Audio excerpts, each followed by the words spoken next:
Hi everyone, this is Samantha Schichtel-Greenwood and I am presenting my case study presentation for LAI 669. My presentation is entitled College After College, How Returning Community College Students Access the Financial Aid Process.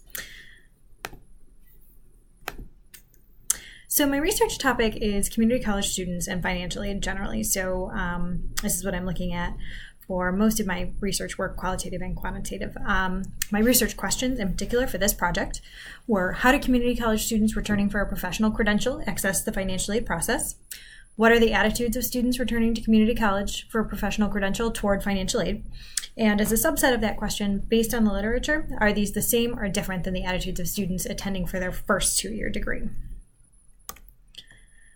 So I won't get too much into the background of community college students because I only have 8 minutes for this presentation, but I'll go straight into my method. So for this project, I interviewed a student named Annabelle, who is a 26-year-old white female college student. She's a community college student. She's returning to community college to complete her professional degree in dental hygiene. She had previously attended a 2-year college for her associate's degree, and then a 4-year college for her bachelor's degree. And now she's returning to college to earn a professional credential because she was unhappy with her job options with her first 2 degrees. So we conducted all interviews via phone, and in a lot of the literature we read, there were significant limitations to conducting interviews via phone, but this was chosen by the participant because this was most convenient for her. So this does limit, my field notes don't have a lot of, if she shifted uncomfortably in her chair, or if she smiled or frowned or looked uncomfortable, anything like that. So it does limit the data that I was able to collect, but it was most convenient for the participant, and I wanted to make sure that she was not exploited in this process. She also has a very busy schedule, as became clear in the interviews, and lives in a sort of remote location. So phone was the best way to get in contact with her. I used Seidman's structured interview protocol, the 3-interview protocol, focusing the first interview on the past, the second interview on the present, and the third interview on future goals. The interview was coded and transcribed for analysis using paper and pencil coding. So I transcribed all of my data with line numbers. I printed it all out, and then I got a red pen, as suggested in some of the literature, and I went through and I coded.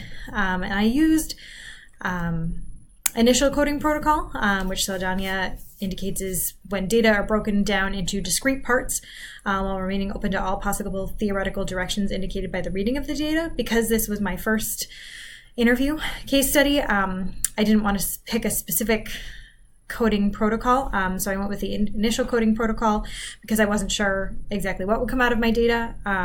If I were to do this again, I might choose a different coding protocol. But you can see below all of the codes that came out of my data. And these were codes that tended to repeat a lot. Some were sort of one-off, sort of such as poor job fit, that only came up maybe once or twice. But the rest of them came up quite a few times, particularly self-directed. Anytime Annabelle would mention that she sought data on her own, or, tried to find something else out on her own, I would code that as self-directed. Things like work-life balance and work-school balance are fairly self-explanatory. And I also coded moments of social support, moments of financial support, her knowledge access, things like that. So these were all of the codes that I used to make that clear. And then I sort of tried to organize all of my codes into this framework. So as you can see, knowledge access sort of went through all of the codes that tended to apply to just about everything she spoke about. And then access to financial aid was sort of the largest, and included in that was social support. She did use social supports to access financial aid, and she was a self-directed student, and that helped her access financial aid. And then her views on financial aid, which were significantly different for grants versus loans. And then ultimately her pathway to success, because she is a successful student. She is well on her way to getting her degree. She should finish up in the spring. And so things like personal study habits, which were again related to self-direction, the effect of her loans, which she didn't especially care for, I'll get into that in a little bit, but which did allow her fewer work hours off campus and a certain amount of campus engagement. So some emergent themes from my data. The first was accessing financial aid, not her first rodeo. So Annabelle was a homeschooled student, and then she went to community colleges really young. She enrolled actually on campus when she was about 16 and then sought her bachelor's degree.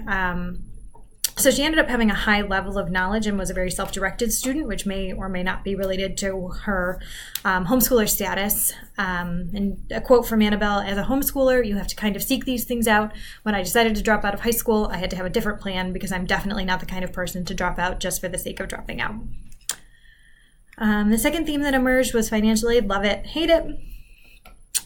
So Annabelle loved her grants because of her family's financial status. She was able to complete her associate's degree and a good part of her bachelor's degree, and even a little bit of her second associate's degree with Pell Grants, which, for anybody who doesn't know, are need-based grants that do not have to be paid back. So she says, with the Pell Grant, I felt great. I can just get my education and I can do really well and I'll be fine. And then when I'm done, I won't have to pay all this back. I can just get my degree.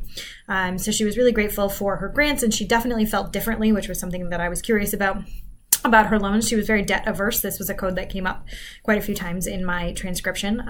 She was on a super tight budget. So she recognized that she needed loans. She used them for things like groceries and gas money and her portions of the rent that she shared with her husband and also her brother. And she also recognized she tried to work for about the first semester. She tried to work about 28 hours a week and realized that it just wasn't possible to complete her degree successfully while also working that much. And she says here, I definitely don't think my academic performance would be as great, and I definitely think my relationships would suffer if I had to work the same amount of hours. So loans did allow her to work a fewer number of hours, so they were significant. So she was nervous about paying them back.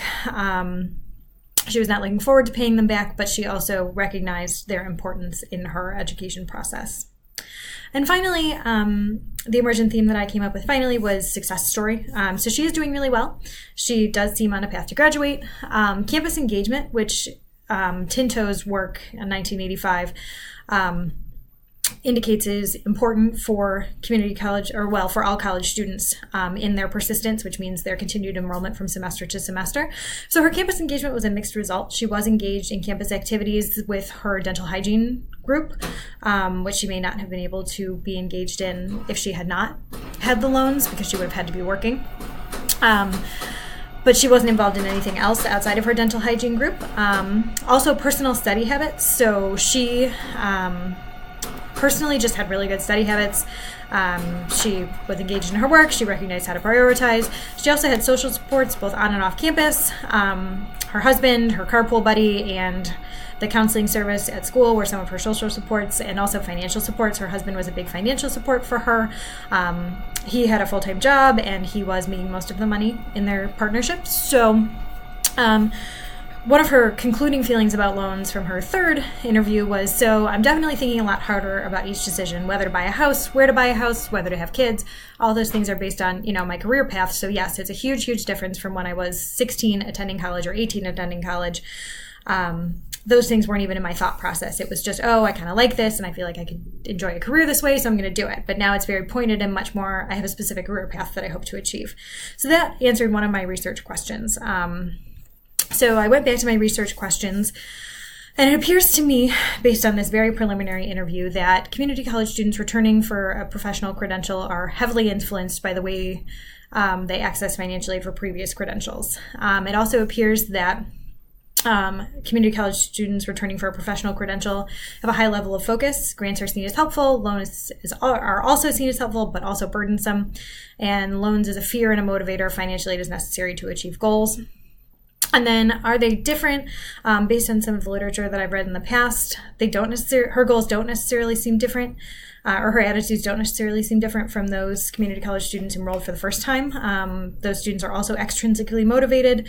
They have clear goals, and this sort of funding increases their motivation, which I also found with Annabelle. So the significance, I only have about 30 seconds. Adult learners increasingly returning to community college for professional credentials during the recession. There's more and more adult learners going back to college. So that begs the question of, why is Annabelle successful? Like, what is she doing right that's allowing her to get this degree? And what I've discovered is that she's self-directed, she has a support system, and she has an insider knowledge of the financial aid process. So future research might look at how to provide these for students who don't come to college with them already in place. Some reflections. I didn't necessarily ask as many probing questions as I would have liked to, so that's something that I would do differently next time, and I think that's also why my interviews weren't longer. And then finally, because I am out of time, here are my references. So thank you for listening. I appreciate your time, and if you have any questions, feel free to let me know in the comments. Thanks.